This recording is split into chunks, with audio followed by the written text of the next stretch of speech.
मेरे बच्चों, कक्षा 8 के इतिहास विषय में आज इस वीडियो में आप पहला अध्याय आधुनिक काल में विश्व के अंतर्गत अमेरिकी क्रांति का अध्ययन करेंगे। देखिए, अमेरिकी क्रांति 18वीं शताब्दी के मध्य उत्तरी अमेरिका के 13 उपनिवेशों ने अपनी स्वतंत्रता के लिए युद्ध आरंभ कर दिया।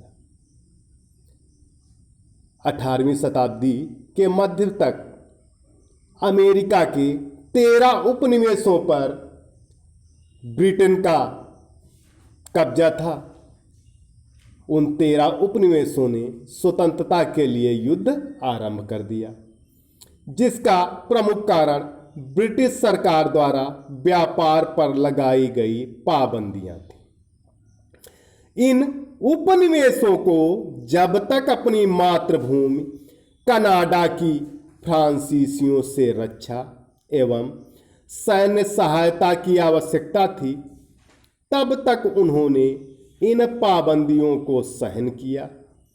सप्तवर्षीय युद्ध के उपरांत सन 1763 में पेरिस की संधि के अंतर्गत ब्रिटेन ने कनाडा को फ्रांसीसियों के हाथों में सौंपकर एक शक्तिशाली साम्राज्य की स्थापना की।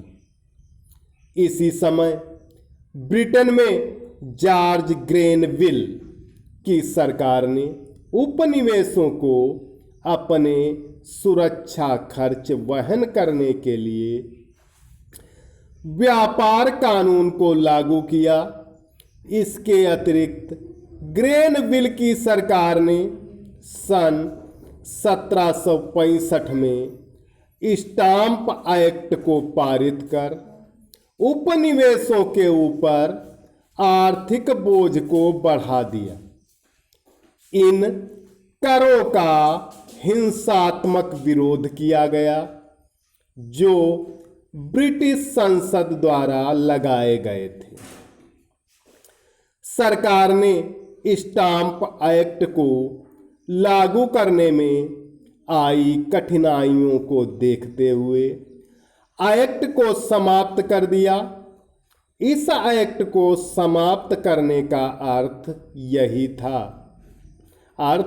यह नहीं था कि ब्रिटिश सरकार ने उपनिवेशों पर कर लगाने के अधिकार को वापस ले लिया।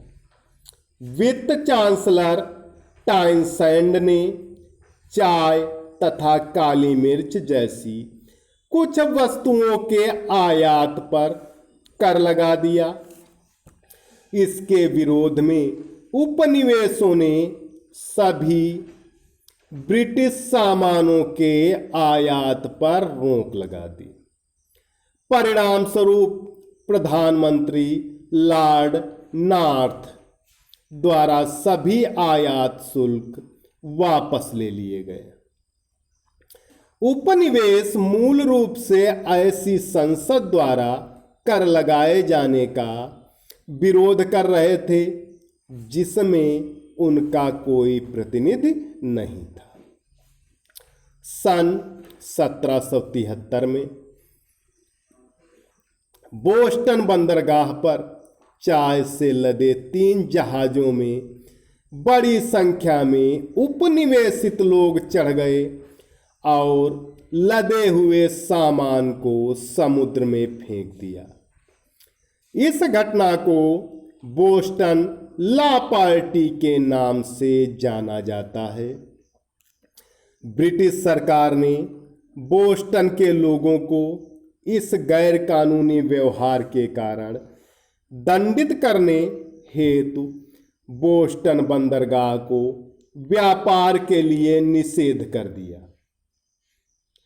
मैसाचुसेट्स नगर की सभी स्वशासित संस्थाओं को बंद कर दिया तथा सेना बुला ली गई। ब्रिटिश सरकार के दमनकारी उपायों से संकट बढ़ा दिया। सन 1775 में लेविंगस्टन में युद्ध छिड़ गया। कहाँ युद्ध चला? लिविंगस्टन में। फिलाडेल्फिया में उपनिवेशों का एक सम्मेलन हुआ। कहाँ हुआ? फिलाडेल्फिया में, जिसमें उन्होंने स्वतंत्रता के घोषणा पत्र को जारी कर दिया। फ्रांस, स्पेन और हालैंड की सेनाएं उपनिवेशों के साथ ब्रिटेन के विरुद्ध लंबे समय तक लड़ती रहीं, जिसका नेतृत्व लॉर्ड कॉर्नवालिस कर रहे थे। कौन कर रहा था? Lord Cornwallis. इसके 2 वर्ष पश्चात ब्रिटेन ने वर्साय की संधि के अंतर्गत उपनिवेशों को स्वतंत्रता प्रदान कर दी। यही क्रांति इतिहास में अमेरिकी क्रांति के नाम से जानी जाती है। अमेरिकी उपनिवेशों की इस स्वतंत्रता के बहुत दूरगामी प्रभाव हुए। स्वतंत्रता की यह भावना फ्रांस की क्रांति से प्रेरित थी। तो प्यारे बच्चों, इस वीडियो में इतना ही। सभी विद्यार्थी अमेरिकी क्रांति को अपने शब्दों में लिखकर होमवर्क वाले ग्रुप पर अवश्य डालें। धन्यवाद।